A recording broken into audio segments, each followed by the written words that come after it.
Kareem Ray, your host at the One Soccer Nation podcast. Today, I have the pleasure of interviewing Richard Weston. Richard is a soccer consultant for the youth soccer space. Richard, thank you so much for taking the time today. How are you doing? I'm doing very well, thank you. And may I take a moment, Kareem, to say that I've been following your podcasts and what you do for, let's say, the soccer world globally. I know we're on home turf in the US, but I just want to take a moment to say what you're doing is fantastic, and everybody needs to hook up and follow One Soccer Nation. I thought I'd start with that, brother. Thank you so much, Richard. I really appreciate that. I know, again, I really appreciate that. I know I had mentioned one thing that you do within the soccer space, but you do multiple things. Your career expands in different spaces within soccer. So could you just share a bit more in regards to what you do within soccer? Yeah, I think, the soccer world, global, there's lots of things going off. But I've bottlenecked what I've done through several decades, Kareem. I've bottlenecked it into, taking care of the youth soccer players. What do they want? What are they doing? What level are they playing at? How is it working with the parents? So just wellness, care, finding out about them before they get overloaded into, the quicksand of the soccer world, which can get confusing on occasion. So if I can help, I'm here to help, Karim. Amazing. And you do that only in the US, or do you do it internationally? Predominantly in the US. Yeah, that's correct. I've been here 20 plus years, and it's been a fantastic education for me. But I do expand that into back onto my home turf in England, the UK, but predominantly in the US. Yeah. Got it. Richard, your career spans various roles in soccer, from coaching to broadcasting. How do you think your diverse experience has shaped your perspective on soccer? Let me start from phase one on that. That's a great question. Obviously born and raised in the UK, England. We're going to win the World Cup every time we're in it. We don't. So in terms of those emotions running wild in the soccer world, supporting your country and supporting your teams, I think that was the first. I fell in love with the game. That was it. Fell in love with football. And then playing professionally, semi-professionally, working in academies, predominantly Nottingham Forest in the UK, being experienced with other cultures, and that's a big thing. How can we learn from other cultures and their level? So, let's take the UK. You've got your Manchester United, but what does a non-league club look like? What are their fans like? What are their procedures, their developments, their take on the game? Excuse me. So bringing that over to here, I will tell you, Karim, my biggest education over here, and I'm very, very thankful to the United States, coming over here thinking, England, the home of football, being a bit obnoxious. I'm English. I should get a coaching job in the US. Well, it doesn't work that way. My biggest education was being thrown in at the deep end with women's soccer here. My biggest education and learning curve. And I'm thankful for that side of the game. Broadcasting, I'm jumping from subject to subject. But broadcasting, you just, like yourself, mate, you get to meet loads of people and you learn of them, take what you want, dispose of what you don't need. So I suppose it's a minefield, my friend, in terms of UK culture in the US, women's soccer, which, to be honest with you, in the late 90s, coming into the early 2000s, coming to the US, I really never considered it whatsoever. I saw it, but it was never brought into my makeup. So through everything, just being educated by everyone else. So you've done a lot. What are you really focusing on now, and why? COVID stopped the world, right? We all got shut down. So I sort of handed over the club I was working with for and said, you know what's next? So sort of COVID did change the world. A lot of online stuff, technologies come in, care, well-being, all that, and it's sort of I sort of reflected on myself and said, how can I help now? I think I've done my time as a coach on the field, UEFA A licensed coach, helping the coaches. I thought I really enjoy working with the players, working with the families, but I don't necessarily want to coach them. So I reinvented myself, bringing all those experiences from people I've spoken to, clubs I've played for, the cultures of different European countries, and obviously the US, and just making myself available to those families for, Johnny or Jenny, they want to be a professional soccer player.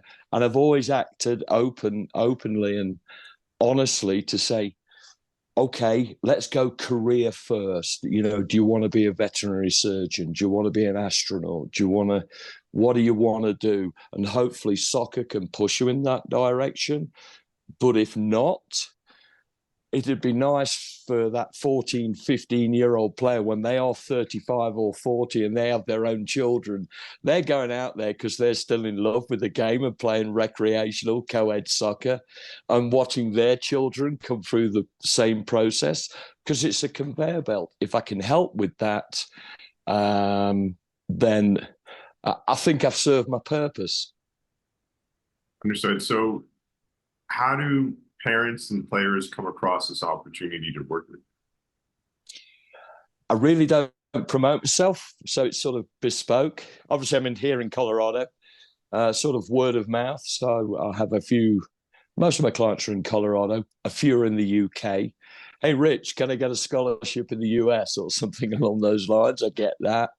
And then there's a few in several different states around the US. So it's, if I'm any good at what I do, I shouldn't need to promote myself too much. So it's just, and again, you can only help so many people in giving value and honesty for what they want. So I don't promote myself really, Karen. Got it. So in regards to scholarship opportunities, are those just US players reaching out to you that are 18, just finishing up high school, that want to go to college or university? Or is there also players from internationally, family, friends, parents, players, 18 that want to come over to the US as well that you're helping? I get that. What I'll do is, let's say US looking for scholarships or playing at a high level. I'll help them through that process of what do you want? How are you going to get there? What do you think, Rich? What does mum think? What does dad think? Maybe doing some game and player analysis from the front end right through. Take care of yourself. How are you?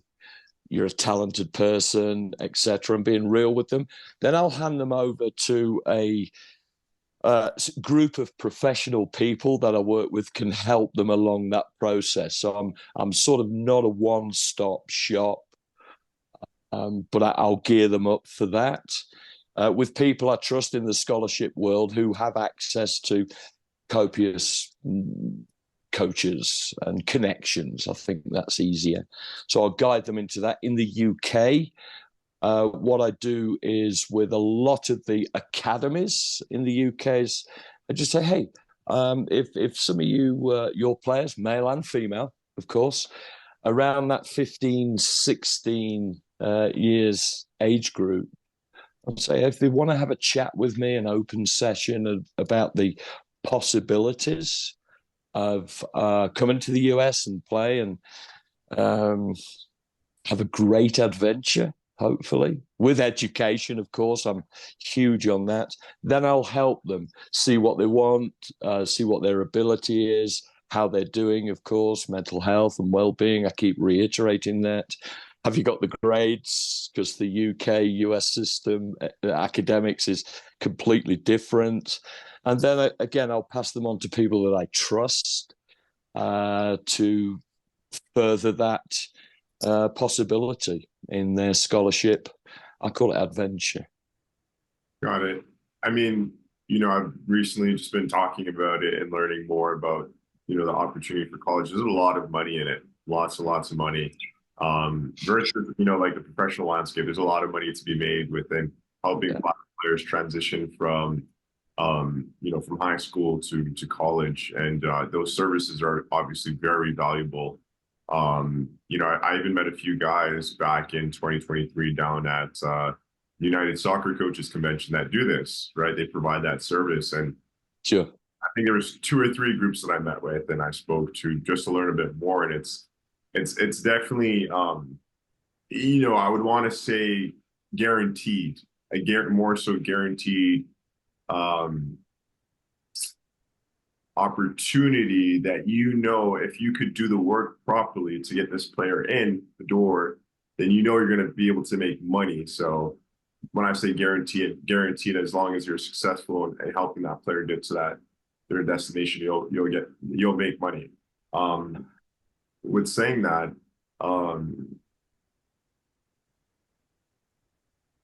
that group that you work with, how long have you been working with them? What the group, the recruitment group? Yeah. They have, I would say they're about 6 months into what they do. And I've known them. I'm not going to promote anyone here, Kareem, but I've known them 20 years since I've been here through club soccer, regional soccer, national soccer, all the good stuff. One is a former MLS player, and they have through their clubs over the years put players into various scenarios where they can progress into college or the professional game. So they actually approached me and said, could you help with this front end, not to drive traffic to them.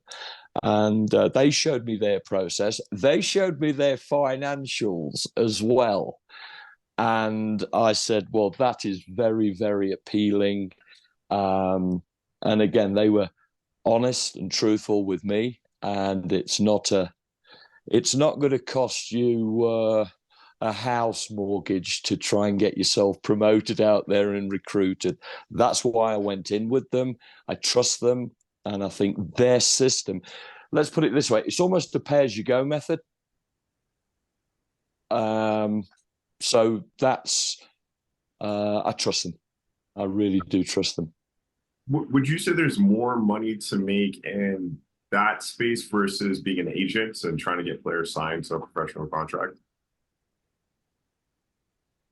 I think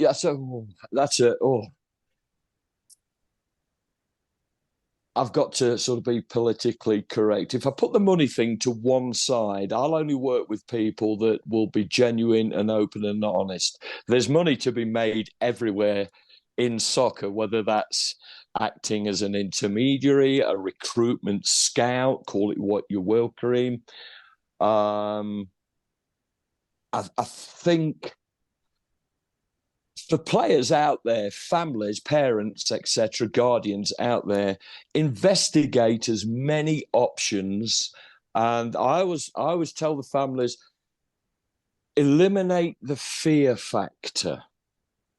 And they say, well, what is that, Richard? I said, don't be caught in that you have the fear of not being on this team, not going to this tournament. You have the ability to promote yourself with the right people. So I have players in Colorado that don't need to go to a West Coast or an East Coast tournament. Some do, of course.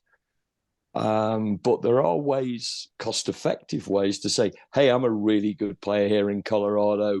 I can't afford to go to a tournament coast to coast. I can't afford to play at this level, but here I am. So we're trying to save money, but there's money to be made out there, through recruitment agencies. Without putting myself in trouble, I'm going to leave that one there for you, Kareem. Yeah, I really like what you said there because, growing up, when I was growing up in Canada playing soccer, we obviously went on trips to showcase ourselves. And, when you get up the age between 16 to 18, you start to get those events where there's college and university scouts there from US, Canada, looking for players. And, what you just really said is you don't really have to spend the money to go to the distance to get the opportunity. You can be very intentional and apply if you're good enough, you can apply yourself to where you are and have people Right. help you get to the destination that you want to get to, as long as you upkeep that level and you have the grades to get there. Absolutely. If you are in a network of people that can put you in the right place at the right time, or at least represent you, then it becomes very, very cost effective. If you are good enough, and this is a UK to US culture, if you're good enough, your name will be out there anyway. You can call, and if we're being real, Kareem, and open and honest, let's say a college coach is looking for a player, whatever it is. That college coach should be able to call 7 coaches in their state. So let's say UCLA have heard about a player in Colorado. If we're being honest with each other, and this is where I get myself in trouble, I'm sorry, but that college coach or an assistant could call 7 coaches in clubs outside of that player's club and say, hey, is Jenny any good? They should say, yeah, you need her. Can I make that connection? Can I make that happen? I'm trying to. That's honest. And I'd rather a club that has Jenny playing for them and a club outside of Jenny playing for them, for that club outside to say, yeah, I'd recruit Jenny for my club, obviously, because that bit is brutal recruiting. You need this player. Why don't we represent Colorado? Why don't we do the same in Kansas? Can we do that in Northern California? Can we be really honest? Because I would like to see the US national teams, men and women. The women dominate, but they're getting caught up. There's reasons for that, which I won't go into. But the men's national team. How can we find that talent? Well, if we all share the talent and knowledge, it doesn't matter where they've come from, Kareem, because they've eventually risen to the top. So can we do that? That's my mission. Can I pull everyone together? We'll see. That's definitely a big mission. It's a hard one to get everyone to collaborate sometimes. We've got to keep trying, right? For sure. We have to. We have to. So cost effective, right people, right representation, talent will rise to the top. But at the same time, there's those players that want just pure education and love the game and want to be a veterinary surgeon. And there's nothing wrong with D2, D3, NAIA, JUCO, whatever you want. If they continue to play soccer and watch their children play soccer, I think then we've accomplished something. So I don't know if I've got enough years left on this planet to see it come into fruition, my friend. But that's where we should all be at together, Yeah. The talent pool in the US is abundant. The population size is huge. You got people from everywhere around the world in the US. It's like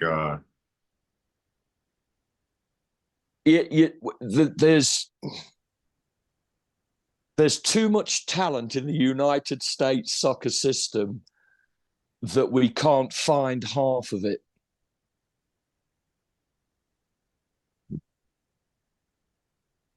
That's why everybody needs to be together to say, hey, you know, if we've got 40 good players in a talent pool, male or female, at under 14, I'm going to put myself in trouble here again. There's 40 more out there, and I think 20 could be better than the 40 you've already got. So how do we find it? That's I don't know if I've put myself in trouble. I don't think so. I've not mentioned any names or anything like that. But I think togetherness, that 40 can become 80. That 80 could become 100. It's just being. Hey, Rich, I'll give you a call. Who's the 20 best players in Colorado under 15 girls? I'll name 10 that you should be interested in, and you can narrow that down to 5.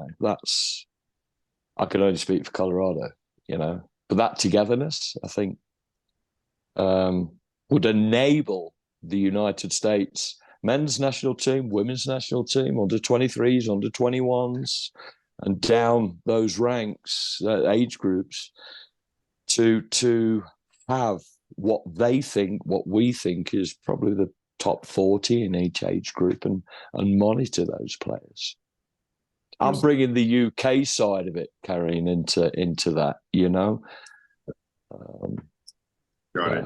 I mean, you know, I kind of want to go back to what you were saying about in regards to, you don't like to really promote yourself. I like that, and because we're living in a day and age where, you know, a lot of people are promoting themselves, and obviously companies have to promote themselves and do marketing. But I just spoke to a gentleman yesterday in regards to club ownership, and he's done a lot of business transactions in MLS, USL, and Right. he's really offline. I asked him if he had LinkedIn. He said no.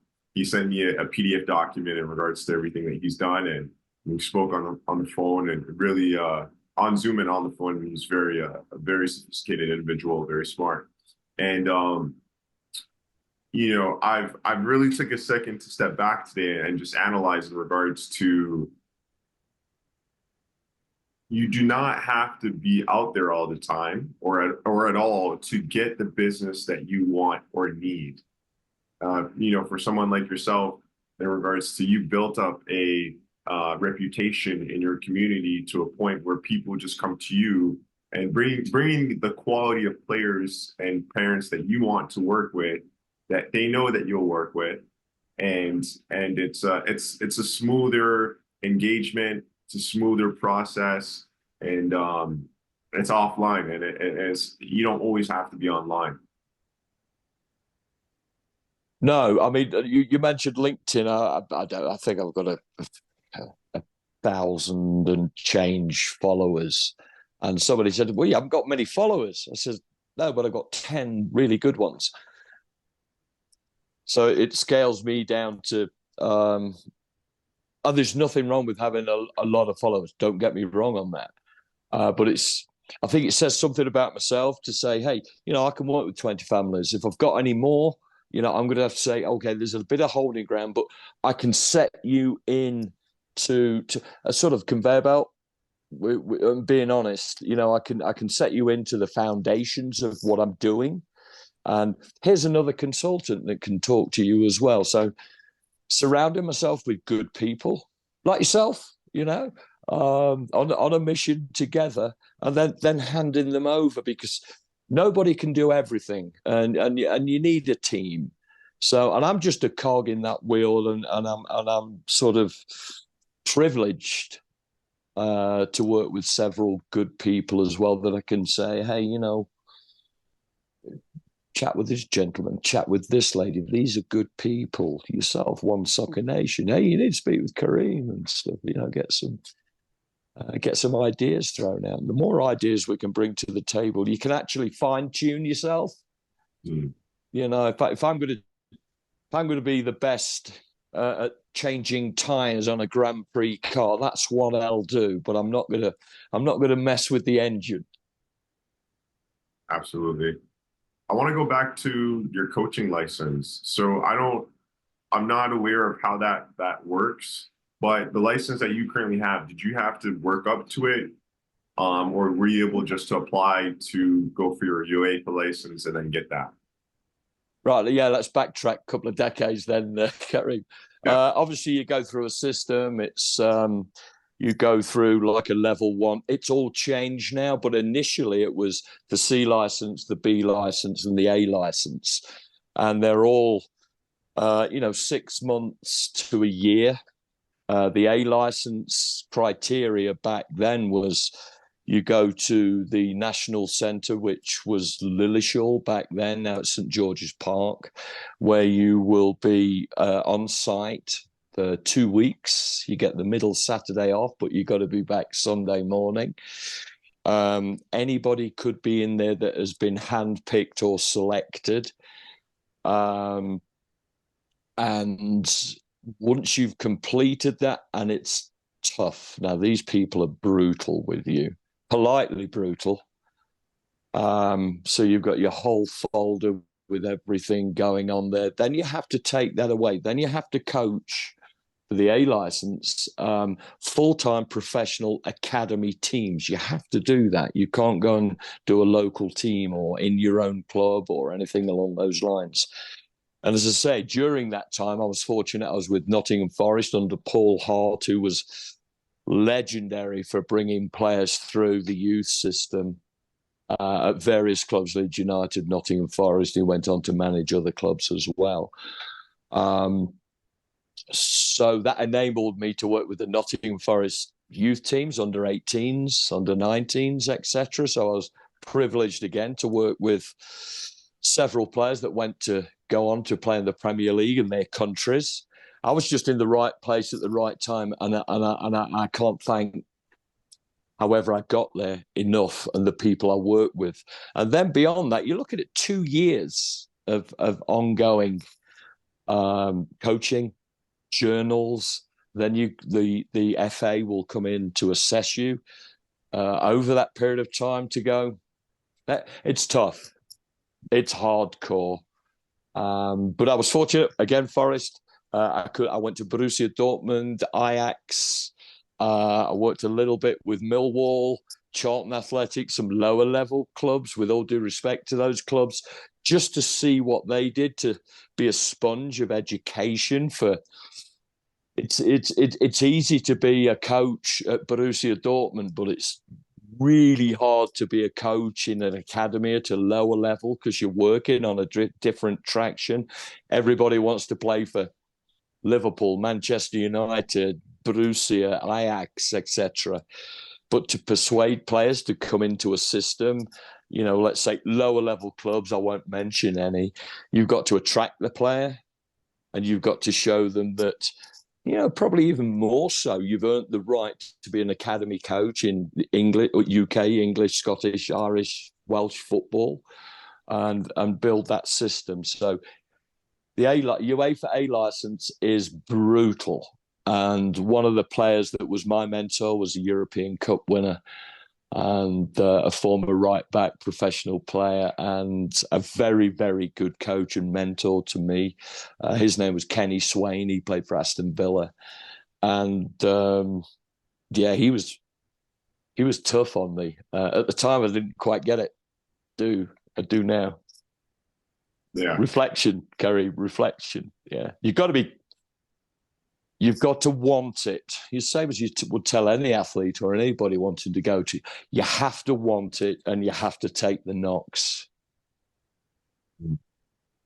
Absolutely. Yeah, sure. It's definitely not easy out there. You got to have some tough skin and go through the mud. It's not given to you by who you know. Oh, yeah, it's earned. Absolutely. Coming towards the end here, I got 2 more questions. You've been a part of the soccer scene both in the United States and I can't say soccer in the UK. I got to say football in the UK. Football. Football. What's the difference? What's the differences that you've observed in their soccer development between these 2 countries? We're talking the clubs and the players, etc. In terms of what player development. Okay, you can play. Cut me short if I'm on the wrong track here. You can play football for any team, any school, any representative team, and the clubs find you. Where is If that? you're good In the UK or US? UK, the clubs will find you, and that's pretty much across Europe. They will find you and bring you into their academy. The clubs, let's just say UK, very well supported by their federations in learning, growth, development. A dad can coach the team. The culture is already there because it's football, and they have learning modules to bring in. They don't need to sort of go on courses. They're there online now, fortunately. So it is well supported. There's always going to be arguments for every organisation, but it is well supported for the development. And I do want to say that the same issues that the US would have, that dad coach or that coach evolving through licensing, the same issues are there in that player development. But the missing factor, I would say, in the US is there's that much talent. How do we find it all? All right, the UK is small and Europe is probably the size of the US or something. They get found. Here we're trying to find those players in their development. And hopefully clubs take on board that the development of their players in their academies or their elite programs. I know that clubs are striving hard, and the US Federation is striving hard to support that player development. Understood. So as you mentioned right there, that the US soccer companies don't have the same support as UK, how the UK Federation is supporting clubs in the UK. Yeah, I think we're looking at cultures and obviously size of nations. What is it, 12 million players in the US or something along those lines? I can only go but down that, say, where do we get the coaches from? How do we get the programs in place? We're trying so hard. Some fail. Some aren't really what they say they are, but we are trying hard to organise that to help the coaches. Could be a parent, could be an evolving coach who wants to make it a career for the development of players. So it's two-sided. Got it. It's there though. Player development, UK, US is there intensely. And both have missing links in there, but I think the two should talk, really, just to, hey, what works? Okay, For sure. Maybe. Lastly, what advice would you give to aspiring soccer professionals looking to make a meaningful impact in the industry, whether as a coach, administrator, or advocate of the game? What was the first bit again? You just broke up slightly. Sorry. Oh, I was asking, what advice would you give to aspiring soccer professionals looking to make a meaningful impact in the industry in soccer, whether that's coaching, scouting, an administrator, front office? Ask. If somebody can't tell you what you want to be, somebody else can. Ask. That's it. Ask. There's always somebody with experience. There's always somebody that's just gaining that experience. Ask. If you have that goal and that desire to punch forward, there's always somebody to help. And if somebody won't help, there's always somebody else that will help. Go for it. I like that. That's the perfect place to stop at right there. Richard, thank you so much for taking the time to being on the One Soccer Nation podcast today. And Kareem, once again, well, let's finish on this. What you're doing with One Soccer Nation is outstanding. Everybody needs to check in with Kareem, see what he's doing, get on board, and we are one. Thank you, sir. Thank you. Thank you.